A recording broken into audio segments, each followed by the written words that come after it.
Okay, as promised, Lake Huron always delivers. Now, it's a Saturday, and I'm filming this at about 8 o'clock at night or something like that, 7:30, 7:40, I don't know, didn't check the time.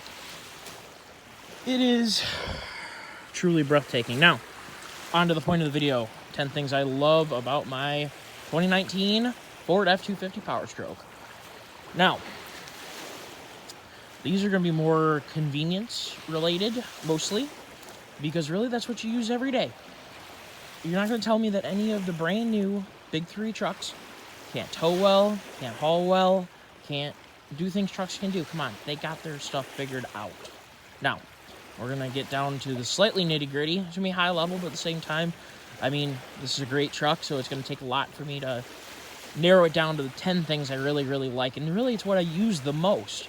I mean, that's the things that you love in your vehicle are the features you use the most every single day. Now, I'm going to start with engine calibration. This thing is a pleasure to drive. 100% pleasure. Undeleted, original, stock, no modifications to the truck as of yet. Except for putting my dad's old toolbox on here. I was sitting on the floor at the shop and had nothing better to do, so I decided to use it for a road trip. We'll talk about that road trip a little bit later. And it was really handy to have a big locking storage compartment outside the truck. Anyway, engine calibration, excellent.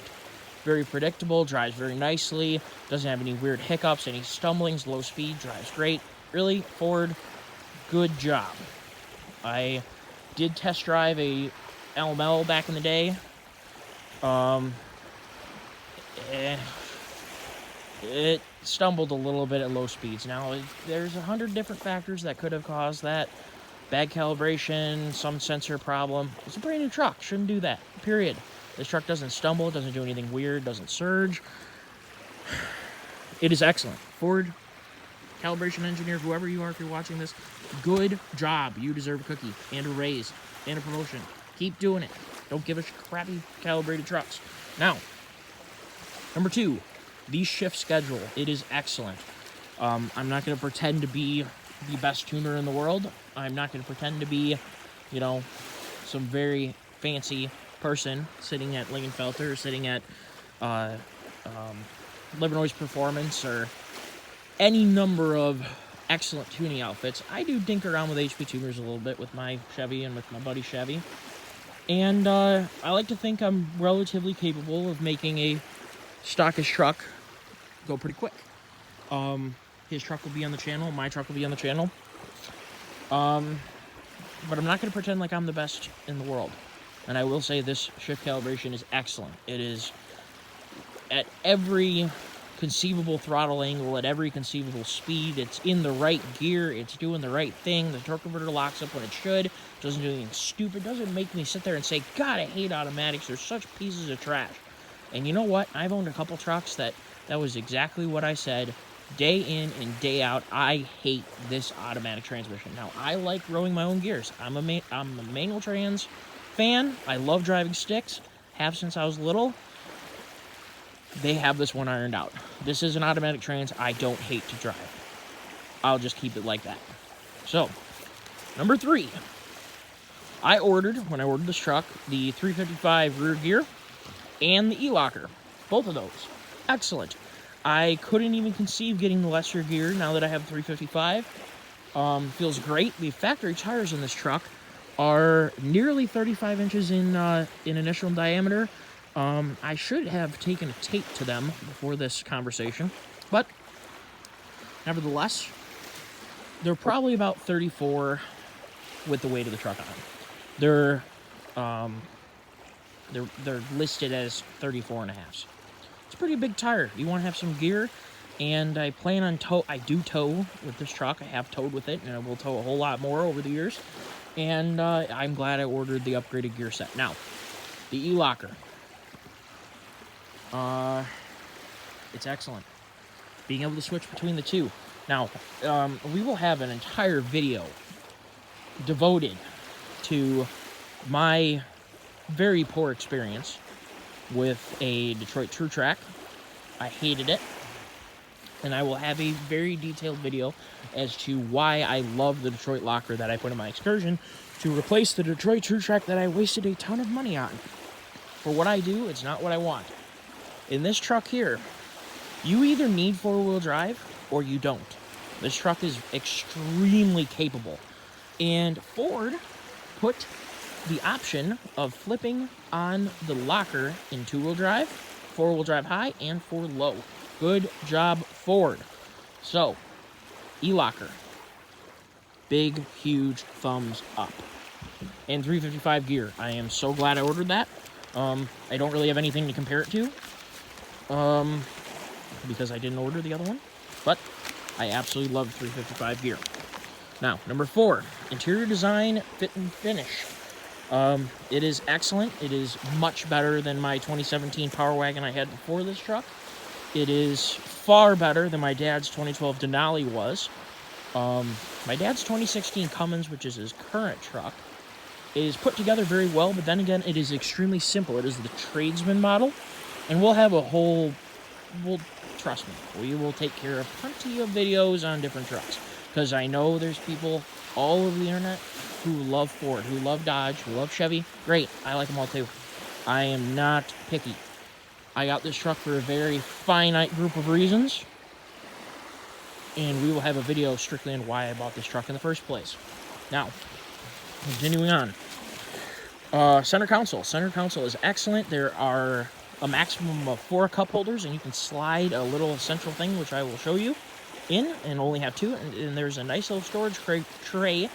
Great for wallets, great for keys, great for flashlights, great for extra magazines. I mean, there's a ton of different uses for extra space. Do not get me started on the utility storage space. Now,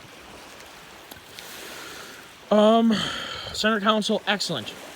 Affixed to the center console and in the center console is, of course, your lid and your bottomless cavern that generally is a basically worthless bottomless cavern that you just stack crap in. I went ahead and ordered the safe from Ford. It is from Ford. As far as I know, it's a console safe. If I have the name of that company wrong, I will be more than happy to elaborate on what it actually is. If I'm not mistaken, it's console safe, but I might be wrong. It is a truly excellent order. I do not remember the exact cost. It was a couple $100, like $350 or something like that. Worth it all day, every day. I'm CPL. I do carry. There are times where I go into an establishment where I can't have a firearm. For instance, dropping off a pistol purchase permit, going to the movies with my girlfriend. I don't generally like going to movie theaters, but I do make exceptions. John Wick 3 is coming out. Hint, hint. It is an excellent upgrade, and it really gives the center console 2 layers. You have your deep layer. I keep binocs in there. I keep extra sunglasses. Like I said, magazines, firearm. If I am going into, say, a police station where I need to drop off pistol purchase permit, go to the, I don't know. Doesn't matter. It is excellent. It is truly a worthwhile, extremely worthwhile upgrade. 100% endorse it. Great Lakes Powerstroke gives that a huge, huge thumbs up. Continuing on. Step bars. Oh. So, instead of paying the $800 some odd for the fixed plastic, ugly, nasty step bars, I hate step bars. They look terrible. They catch on things off-road. They're absolutely freaking useless. However, people who aren't 6'2", like me, they need to have step bars. It would be hilarious to watch my best friend Eric get in and out of this truck without step bars. And this thing isn't even lifted.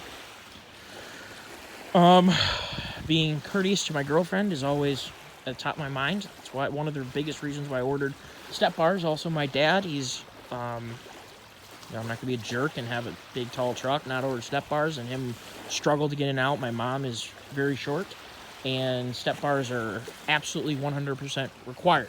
We'll put it that way. I got the electric ones. They are excellent.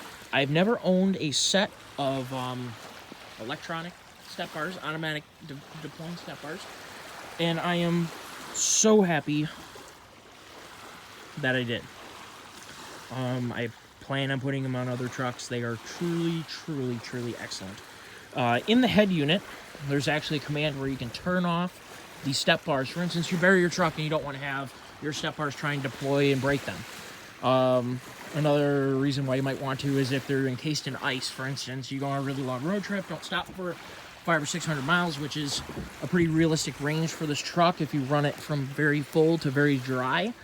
And it's a dead of winter time, you have slush buildup, turns to ice, and you don't want to deploy your step bars before you get out and clean off the ice. You can go right in the head unit, shut them off, they won't open. You can also lock them down electronically. You can make them deploy and stay deployed. I don't really know why you'd want to do that, but you can.